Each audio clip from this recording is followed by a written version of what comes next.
Well, the trouble is that you see, I mean, because I've got an NHS card, I get NHS discounts. So I got my phone through NHS discounts. Okay, so you don't get an awful lot off, but you might as well. You know, I'd rather have the tenner than somebody else. And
Good evening, everybody, and welcome to Telford Wrekin Council's Cabinet meeting today, the 31st of May. Moving straight onto the agenda then, item number 1 is apologies for absence. Do we have any? Thank you, Chair. It's Councillor Andrew. Thank you. Any substituted by Councillor Dugmore. Welcome. Item 2 is declarations of interest. Any on these on the agenda? No. In which case we'll go to the minutes of the meeting held on the 19th of April.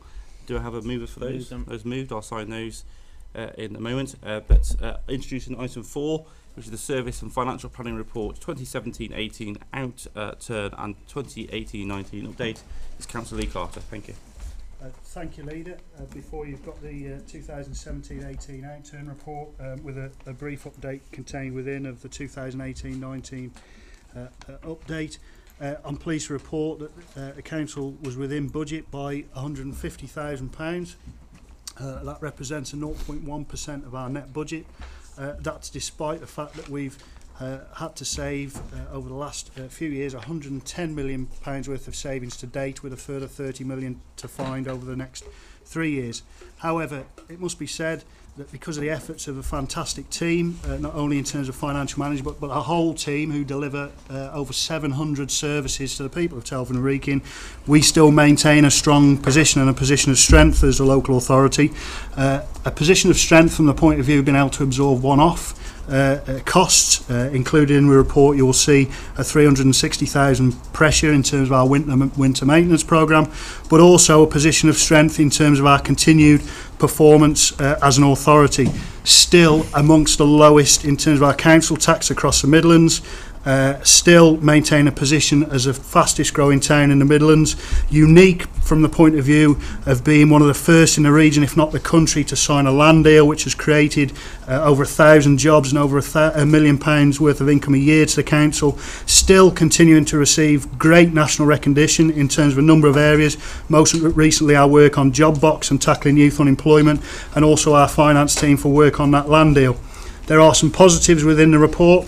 Treasury management exceeded expectations, as did our property portfolio, which generated a benefit to us of just short of £1 million. There are, however, still pressures. Adult social care, there is still demand and increasing costs in that particular area.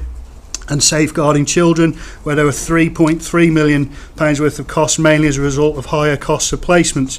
However, we have always been and will remain committed to making additional investment wherever we can to protect the most vulnerable within Telford and Wrekin, and that in terms of adult social care has seen £6.5 million worth of extra money over the next 3 years into adult social care, and £2.65 million into children's safeguarding over the next 2 years. In terms of our commercial performance, we've got our solar farm. Within the report, you'll also see a specific mention of New Place, which has generated over £1.2 million last year for the authority, as well as New Place itself as a company making a £333,000 profit.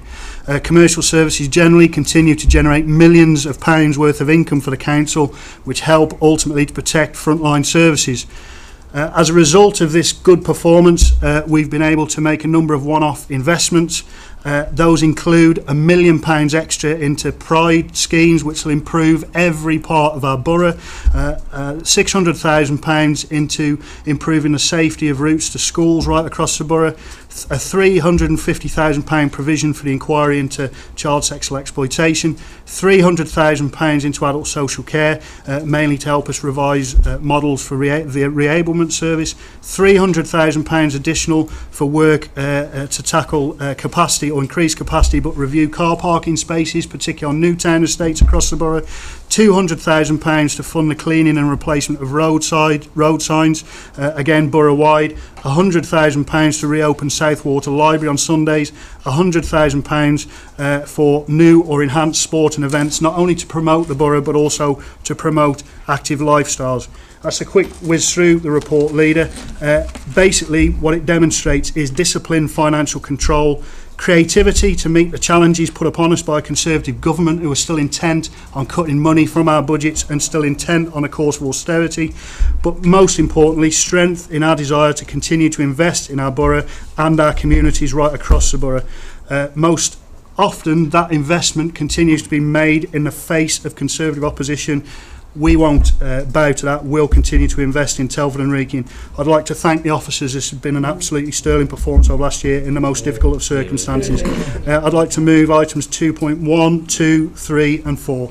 Can I have a second of that, Richard? I'll go over to the group leaders for the opposition first. Councillor Dugmore. Yeah, thank you, Chair. So, I'd like to reiterate thanks to Ken and his team for their sterling efforts over the year. And I'm not sure where we'd be without them. There's a couple of points I'd like to just pick up on. The opening of the library on Sundays.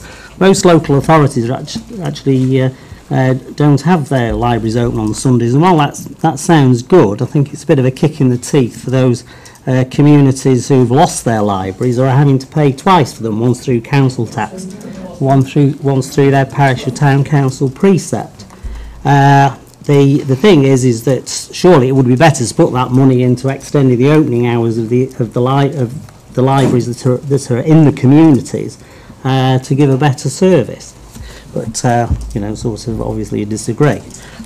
With regards to the solar farm, we haven't actually got a figure for the profit of the solar farm other than the £63,000 cost of putting a wire in to channel the electricity to a private company. So it would be interesting to know what the profit was.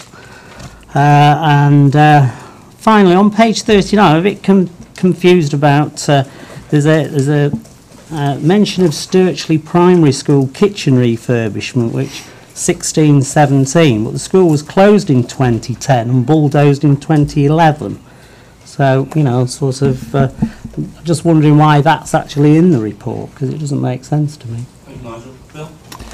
Yes, I welcome the way we've managed to get to where we are, unprecedented pressures, and the fact we've still got to look for 30 million savings in the future years. And with that in mind, there's two sets of numbers I was looking at. First is on page 12, which shows you the net outturns of 121 million.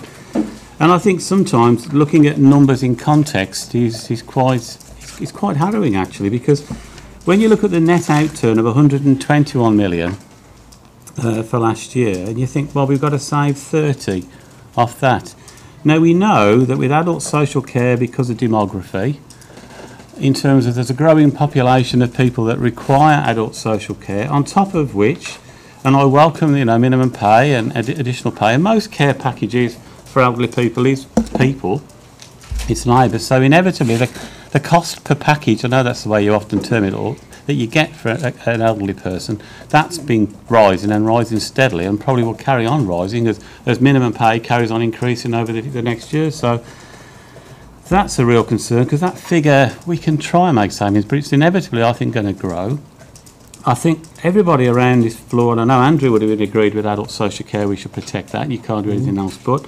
And with children's safeguarding, with the inquiry we've got going on, with children uppermost in our minds and protecting, and so it should be, there is an issue about whether we can drive down the cost per person, but you'll be in the same predicament there with internal foster care, with external foster care, with placement. Inevitably now, where they're all people-led, those costs will inevitably rise. So with two of the largest parts, when you look at that, 28 million and 43.6 million growing, and growing probably above the rate of inflation, any cuts, and if we can't countenance making any significant cuts in those two areas, have got to come from elsewhere. And then when you look at that, 30 million, you can think, well, okay, we'll get rid of, what should we get rid of? I know. We'll get rid of customer neighbourhood services, 26 million. Well, you can't do that. And whoever's working in customer, I'm not suggesting that either. But it just gives you the sheer scale. And it won't be just us as an authority that are facing this. All authorities up and down the country. To me, it's just not civilised. You cannot provide these services when you're having the money taken away. And so I would hope, and I know Andrew's not here tonight, and I was going to ask him this question, I would hope that when we get to full council, that as a council, we could all agree, at least, that the cuts have got to stop. I'm not saying that they will stop, and I'm not saying that they're going to stop, and I'm not saying that this council's still got to try and manage with what it's got. But they cannot carry on with us legally trying and in a civilised society trying to provide those services for those who are most vulnerable. The other point I would make, because being an accountant, I can labour on about numbers, is when you look at page 17 and you look at the reserves available. Well, okay, we've got balances of 4.8, we've got a specific set aside of £1 million, we've got 3 million general contingency for adults and children's safeguarding, and I can bet you bottom dollar, by the end of the year, we'll probably use that 3 million, or a good chunk of it, because the pressure's on those two. And we've got 10.3 million, so that's great. We've probably got around 15 million we can spend on one-offs, and we have done some one-off spending. But these are one-offs. If we're looking to save 30 million, we can only use half the 30 million as a one-off. And I know other groups in the past have used large sums of balances to balance the books, and it's even been suggested we do that in the past, only till recently. Well, Northampton thought they could do that, and Northampton aren't here anymore. You can't do that. You have to make these painful choices. But I would wish and pray that all political groups up and down this authority and other authorities say, right, that's it. No more now. You cannot take this. We're only managing to balance the books through efforts of additional revenues, through new plays, through the solar farm, although it's modest, through investing in industrial properties. They have risks attached, but where else can you go to generate the income to actually provide that care for people? There's been a huge human cry for us to protect children's services, and that has to be for adult social care. That money's got to come from somewhere, and that's where we should be shouting as loud as we can. Thank you, Bill. Thank you. Just pick on those points before I come to the members of the Cabinet. Just a couple of points on the points raised by Councillor Dugmore. I'd like to pay tribute to residents and community groups and parish councils in Fawley House who've kept their libraries open, helped to keep those libraries open, particularly Councillor Liz Clare and Clive Mason in Donington, who've helped to keep that particular library open. And not just them, but also with the help of our partnership deal that we set aside £2 million for a couple of years ago. There's still money there, still phase 2 for that, and basically we've seen, or we will see our libraries stay open for a long time to come, at least for the next 6 years. We did face a real prospect, if that budget hadn't gone through, that those 4 would have closed in particular. Solar farm, I can assure you the sun's shining today and it's continuing to make lots of money for this authority and will continue to do so. In terms of the points that Councillor Thomason, very pertinent, you've laid it out there what the net budget is and where this money's got to come from now, and I'm sure all of us would support any motion actually from the floor at a council meeting that said that enough is enough in terms of the cut. Something has got to give somewhere, and we're seeing the protection of the most vulnerable in our community in terms of children's safeguarding and adult social care taking up a bigger proportion of our net revenue budget, and something has got to give somewhere. So I would welcome that actually talking with you and see how we can move that forward. Thank you, Ken.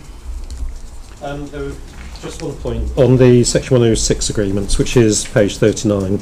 The expenditure for Sturchley School would have been incurred in accordance with the Section 106 agreement, but I can find out exactly what the detail is. Thank you very much. Anything else for anybody else? No? Well, I just want to say, just picking up some of the points, Bill, I think you're absolutely right in terms of identifying that, you know, year on year, this council comes together in meetings like this to talk about dealing with the cuts from central government and how we're dealing with them, and we're doing our best to protect our residents and protect our town from the impact of those cuts. And the Local Government Association, which represents all major political parties and none, have identified a £2.3 billion gap nationally in children's services, a £2 billion gap in adult social care nationally, £200 million gap in homelessness and temporary accommodation provision, £2.4 billion cap on all the other council services that people rely on. And the reality is that we are facing the time, and actually we are at the time when councils are going bankrupt. And Tory Northamptonshire, who had a brand new shiny council office not so long ago, a little bit like the one we stopped in 2011. They, as you said, they had that big spend from their reserves, just like we did in 2010 here in Telford, and that council has now gone bust. And I think there's a very, very clear message to the government that local government has taken more than its share of austerity, more than any other government department put together. And now we are seeing the impact of that austerity on the rest of the public sector. The reality is the NHS is facing difficulties because people are not at home, they're in hospital. The reason they're not at home is because of adult social care cuts. Yeah. We're seeing rising crime in Telford across the country. The reason why we've got rising crime, amongst other reasons, is because council funding has been cut, so youth clubs have gone, our engagement in our youth services have gone, and our community cohesion has gone, so crime is going up as a result. And we're seeing also a massive impact on our healthy lifestyles, because councils right across this country are facing a crisis in budgets. And what I'm delighted that this administration has continued to invest. Not a single library has closed. Around the country, 340 libraries closed. We're not talking about closing libraries today. We're talking about the flagship library in Southwater being open on a Sunday to serve thousands of people, and that's why we are investing that provision, because when we've opened it on community days that we have, literally thousands of young people have come to use our facilities, and we make no apology for that. But I've got to say, to listen to some who attack the budgets of this administration, but have no answers themselves. The reality is no new place, more cuts. No solar farm, more cuts. No growth fund investing £50 million in getting businesses to Telford, more cuts, more people on the dole, more people unemployed. And that's the reality of opposing the budgets that we've seen from opposition parties, but not yours, Bill. That's been moved, it's been seconded. All those in favour? That's all, thank you very much. We can move on then to item 5, which is the Modern Slavery Act. Lee? Okay, well, thank you, Lydia. Quite brief on this one. Each organisation that's got a turnover of £36 million has to produce an annual modern slavery statement. Appendix A within the report sets out the statement and 6 ways in which we manage our approach to that. I'd like to move items 2.1, 2.2. Is that moved? Is that seconded? With me? Thanks, Joe. Any comments from the opposition group leaders? No? Any comments from cabinet members? Support it. Okay. Thank you. All those in favour? That's brilliant. Thank you very much. Item 6 then is the application for civil parking enforcement powers. Richard Overton. Thank you, Leader. Civil car parking enforcement is the enforcement of illegal parking in areas such as on yellow lines and school keep clear markings are just a few examples. Illegal parking is currently enforced by West Mercia Police and is currently a criminal offence. Should the council decide to adopt these powers, illegal parking will attract a civil penalty. Over the past 8 months, a lot of work has been completed with the help of colleagues on the Scrutiny Committee to explore the potential business case and benefits of the Council in adopting CPE powers. One of the challenges has been the potential costs of taking on these powers and having sufficient officers on the ground to educate first and then enforce, as a last resort, those who illegally park. The business case has identified a potential financial shortfall, particularly in the early years of the scheme, and because a number of assumptions have had to be made. As a result, the leader of the council had very productive discussions with the West Mercia Police and Crime Commissioner, who has agreed to provide up to £200,000 transitional funding for the first 3 years of the council taking on the powers to help address the financial deficit. With this funding having been secured, this report is now seeking Cabinet approval to complete the business case and apply for the powers by the end of December 2018. Discussions with the Department of Transport, who are a body who grant these powers, has confirmed that due to their work on Brexit, they would not be able to consider any request for the involvement of these powers until at least the summer of 2019. In preparing to apply for these powers, the Council will have to review all our traffic regulation orders to ensure we can take lawful enforcement action against those who continue to park illegally. We also have to develop a parking strategy, and in doing so, this will allow us to reaffirm our commitment to maintaining free parking on council-owned car parks. We'll also be engaged with the local residents and key stakeholders during September and October of this year to gain their input into identifying public hotspots for illegal parking. At the same time, this will allow us to explain the approach we would take, which would be education first and enforcement as a last resort.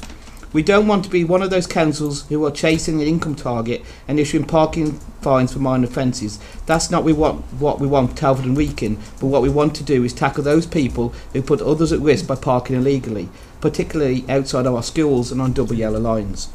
Through the summer, we also plan to discuss with our partners on the town and parish councils their willingness to invest in an officer to work in our area who has powers to enforce illegal parking and who also holds powers such as issuing fines for fly tipping, dog fouling, littering.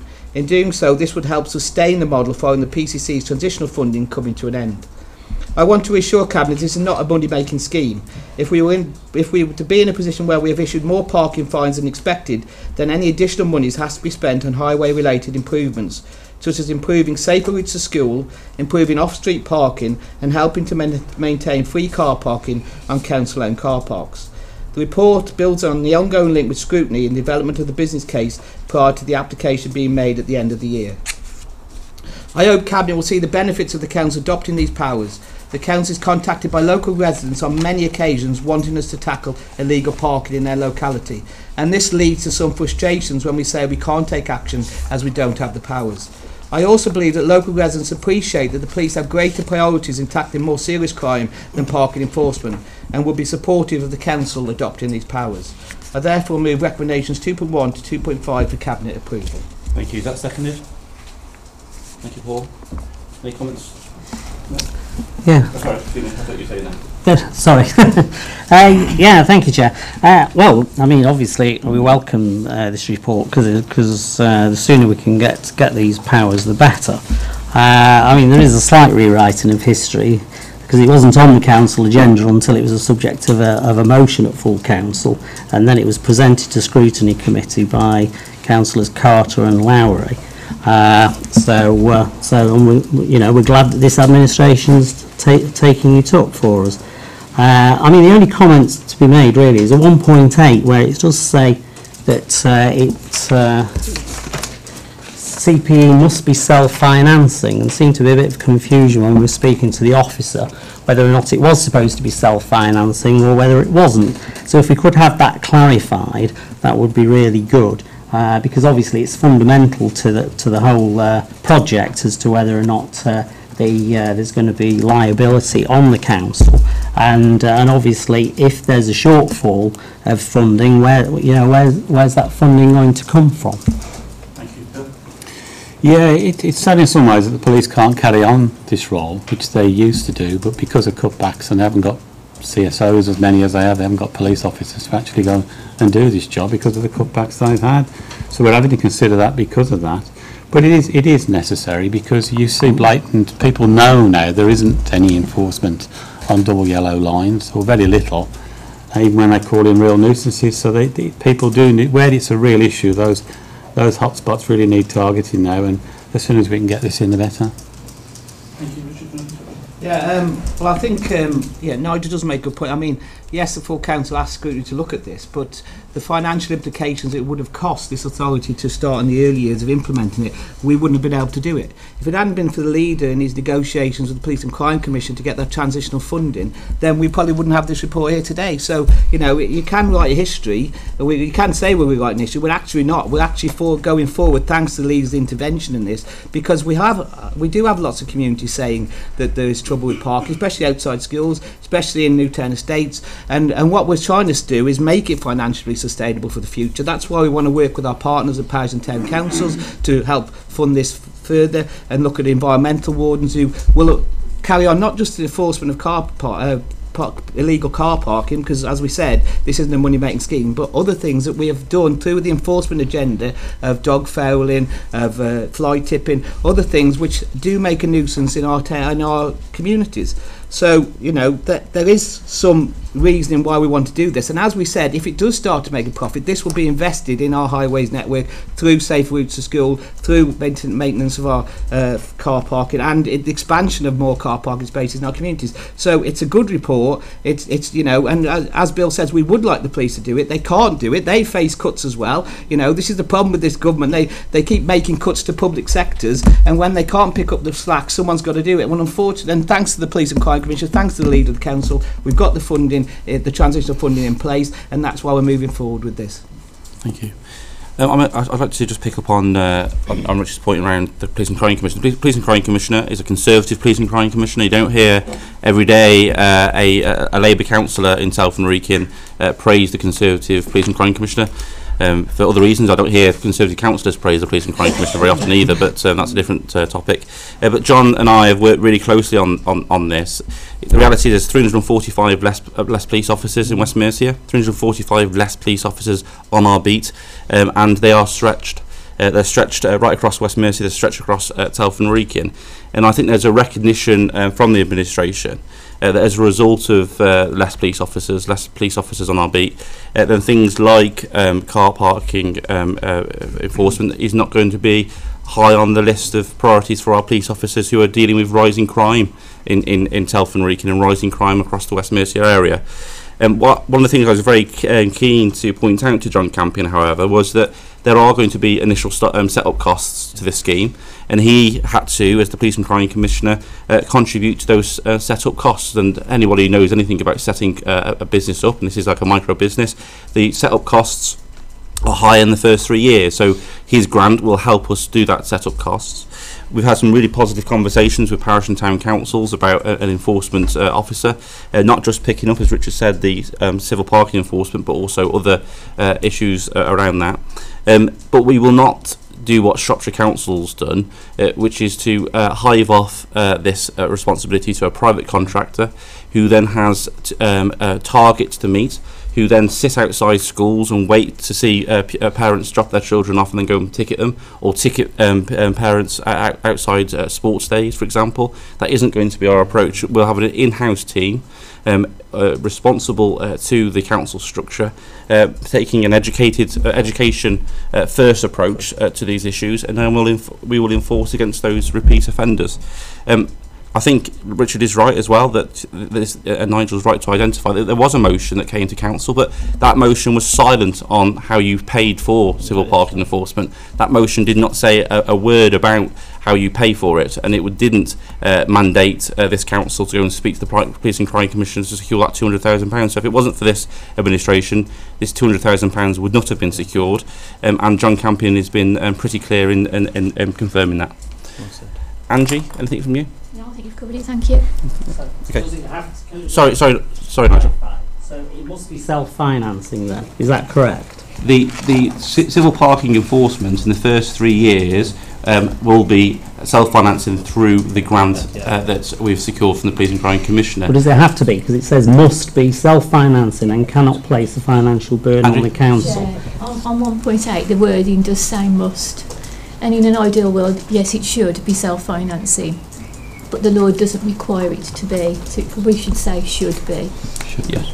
Okay. But the aspiration is absolutely that it is self-financing. I mean, it goes back to our last conversation, doesn't it? If civil parking enforcement was operated at a loss, then adult social care and children's safeguarding budgets would have to be cut further in order to support it. And that's what the motion from the Conservative group allowed for. Civil parking enforcement, come what may, at whatever price. And what this administration has done, it's taken a sensible approach, negotiated with the Police and Crime Commissioner to secure that £200,000. We've got advanced conversations with a number of parish and town councils who are looking to fund a contribution, but we will not have income targets for people to be ticketed like Conservative-controlled Shropshire Council, which I know some members want us to merge with. That's moved and it's seconded. All those in favour? Thank you. If we can then move on to the next agenda item, which I think is you again, Richard. Oh, forgive me, John. Big green vote. Forgive me, mate. The green guarantee and the big green vote. Yes, the green guarantee has been more than successful, to the tune that instead of 50 sites we've ended up with 52 sites, and that will cost us an extra £2,000.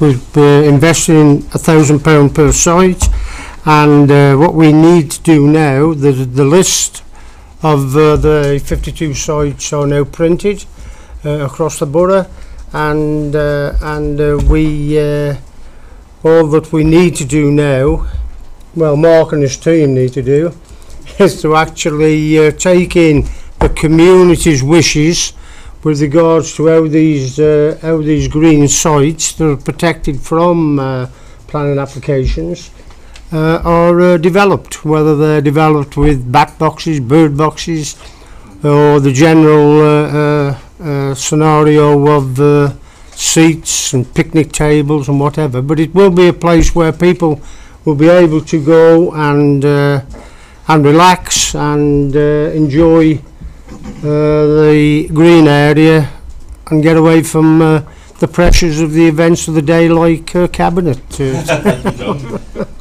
Mark? You offer a green space after the Yeah. Okay. Thank you very much, John. You move those recommendations. Yes, I'll move those recommendations. Also, the other good news is we've gone from 13 nature reserves to 15 nature reserves, and we're just waiting for the last 2 that have been approved by the Cabinet to go through the legal process. For keeping Telford green. And I'll move those. Thank you. That's seconded by Richard. Any comments? Yeah, thank you, Chair. Well, as you know, the opposition group is keen to protect our green spaces, and we welcome the administration's belated support of them. Of course, the green guarantee only applies to those areas that haven't had planning applications put upon them. Those sites, unfortunately, have been lost forever. Most of the sites included would have been protected anyway, e.g. allotments, parks, pit mounds, recreation grounds, etc. The initiative seems to be more about restoring the administration's green credentials. We can't quite work out who the spaces are being protected from, as the lead cabinet member knows from his time on the planning committee. You know, sort of a lot of these applications were forced through anyway, so it's akin to really putting out a fire that isn't there. What would be interesting from the report is that we've got, although there's a list of those green spaces that have been included upon the have been included in the green guarantee, we've got no idea as to the number of votes for each space, and it would be useful to know how, you know, which are the more popular green spaces. Thank you, Chair. Yeah, I'll welcome it. I've got one of mine here at number 5, so I'm dead chuffed with that. And those are the ones that are fairly close to where I live. And it's amazing because as I've retired and get out more with the dog and take him for a walk, it's amazing the number of people that you talk to, fellow doggy walkers and other people getting out in the green space, who say, do you know what, we can't believe just what a nice place it is that we live in. And it's those green spaces that make such a difference. In fact, my heart goes out sometimes to city dwellers who, you know, okay, you have nice big parks, but they haven't always got this just where you're living. You can go a couple of 100 yards, take the dog for a walk, and you think, here I am in the open air. And I think it's wonderful, and it's what sets Telford apart, I think, in the main, from other major conurbations, and what attracts people into the area. So we need to protect what we've got, but I know we have to develop as well. It's a very difficult balancing act to do. But I welcome this, and I think the residents will really welcome this. Thank you, Bill. Yeah, just a point. This is council-owned land. We cannot influence or restrict any planning application that an applicant wishes to put on a piece of land. And in the rural areas, I'm sad to say, there was a hell of a opposition to housing, and that was their biggest complaint in the villages. They complained with my 7 years as chairman of the board that they'd got to go to Madeley, they got to go to Wellington, they got to go to Open Gates, they got to go to St George's to see their children and their grandchildren. And my response to them was, well, what do you expect when you oppose every application that comes in? This is the applications where some people would be favourable to a 2 up, 2 down, outside toilet and a box room, where the children haven't got the comfort to go and do their own work in decent housing. And that's why I give in Newport a casting vote for 54 houses. Thanks, John. Richard? So there is a price to pay. Richard? Yeah, it is a shame the opposition still will welcome it. Always have some negativity. I mean, this is a great thing. 96 sites being protected under green guarantee, an extra 168 hectares of green space being protected. 52 of those who got the top 50 votes. There was a tie, getting £1,000 to spend and enhance that. And this builds on this agenda of 114 green guarantee sites, 104 green guarantee sites in 2015-16 that this administration put forward first. This is a green town. We want to protect this green town, and it's a positive story that lots of residents got involved. Nearly 2,000 votes on this. You know, we had to extend it because people, parish and town councils wanted to extend the vote. You know, it's a positive news story. We are trying to protect green areas. As John said, you know, more local nature reserves has come through this administration, and more to come. We are trying to protect our green areas. We've got a fabulous town park which had the Bloom Festival so many weeks ago. Let's celebrate the greenness of this town, and let's not keep running it down. Thanks, Richard. I mean, I think that 1.4 of the report says so much. 108 hectares of site of specific interest, 380 hectares of local nature reserve, 215 hectares of proposed local nature reserves, 386 hectares of existing green guarantee sites, 513 hectares of local wildlife sites. And I've got to say, if you don't think Telford Wrekin is a green town and a green borough, then you don't know the town and the borough. You know, if you walk around this town like I do with my family quite a lot, you will see green spaces within throwing distance of most people's houses.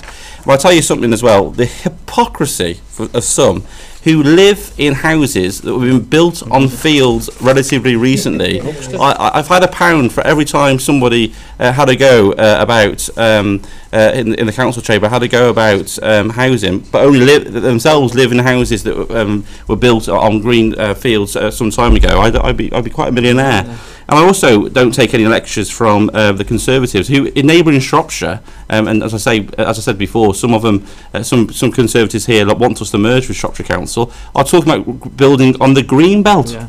Yeah. On the green belt. Yeah. Yeah. The reality is, it's this Labour administration that's protecting green spaces. It's this Labour administration that understands Telford Wrekin, and will continue to do so. Yeah. That's been moved and seconded. All those in favour? That's everybody. Thank you very much. Well done, John. Well done. Thank you very much. Mark. Okay then, so we'll move on to the next item. Did you want to speak in broad terms about both item 8 and item 9, and then specifically later on? Or did you want to take them separately? Take them separately. Then Newport. It is planning, so... Newport Neighbourhood Development Plan, item 8. As you're aware, we've supported a number of parish and town councils in having a greater stake in the planning and development of their local area through neighbourhood planning. I am keen to see many more parish and town councils develop plans like these. This report is to support the Newport Neighbourhood Plan in moving to referendum. Following independent examination which identified a number of modifications which Newport Town Council have accepted, we are accepting today that with these modifications being made, the Newport Development Plan referendum version should now proceed to referendum. So therefore I move recommendations 2.1 to 2.4. Thank you. Any comments or questions on this one? Sorry, Chair. Yeah, well, obviously we welcome all the neighbourhood plans because it gives an opportunity for communities and residents to have an input into where development will take place. So we fully support it and just wish that all the plans come in as quickly as possible. Okay, so is that seconded? Thank you, John. Could I comment? Of course. Could I ask a question on having assurance that the neighbourhood development plans will not restrict planning applications or be used as a tool to restrict planning applications? Because when they go to the Commissioner, you won't, I don't think our Treasurer member of the Cabinet will be very happy with if we fail to sustain them. Richard? Well, Lawrence could, I mean, basically neighbourhood plans it does identify what communities want to see in their to sit alongside the local plan.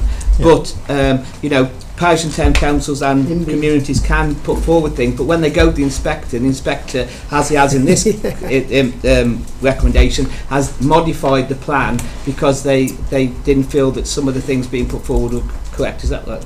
Yeah, in one of there are some basic conditions that need to be taken through. The neighbourhood plan has to go through. When it's in front of the examiner, he has to see if the neighbourhood plan meets those basic conditions. And one of them is to do with sustainable development. Is it not against the development? So she has to be pro-development, not to be detrimental to development. Thank you, Lawrence. Thank you very much. So that's been moved and seconded. Everybody in favour? Brilliant. Well, thank you, Councillor Nelson, for your appreciation. I'm mostly pleased. Oh, very good. Edgemond Parish Neighbourhood Plan, item 9, Richard Overton. This is a very easy one to move tonight. Edgemond Neighbourhood Plan. I've already set out in the previous report our support of communities making their own neighbourhood plans, and following results of the referendum held on Edgemond Neighbourhood Plan on the 19th of April, which I must say had an excellent turnout and 94% voted in favour, this report is to make Edgemond Neighbourhood Plan, which will sit alongside local plan for decision-making purposes. I move recommendations 2.1 and 2.2. Any questions or comments on this particular Edgemond plan? Same as before. Seconded, please. Yeah. Arnold. All those in favour? That's all. Thank you very much. Thank you, Lawrence. I think it's really important. We've now done what the government has asked us to do. Yeah. We've got a local plan. We've got a number of local plans. So when our planning committee make decisions, I expect government inspectors to be supporting the localism. We'll see.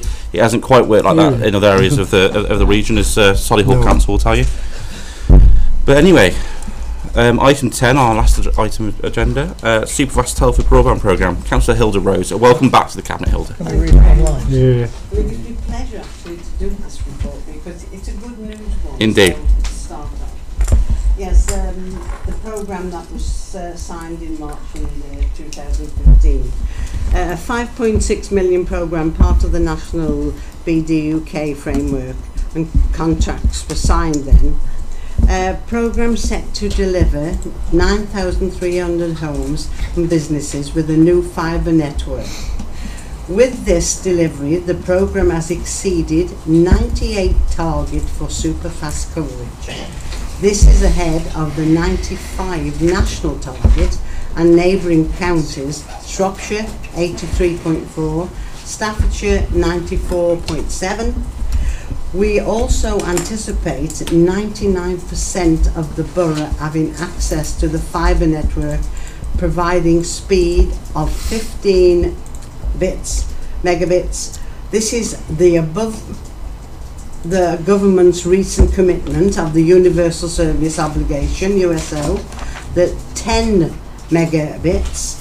Successful marketing activity to take up the result in 37% take-up figure.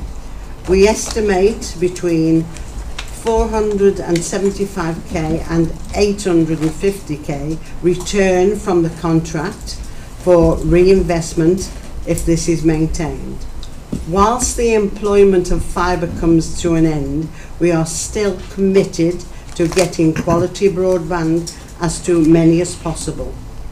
The journey to 100% includes the programmes already in place and then take further gap analysis to report in the autumn of this year, which will outline the opportunities we are in a position to take advantage of.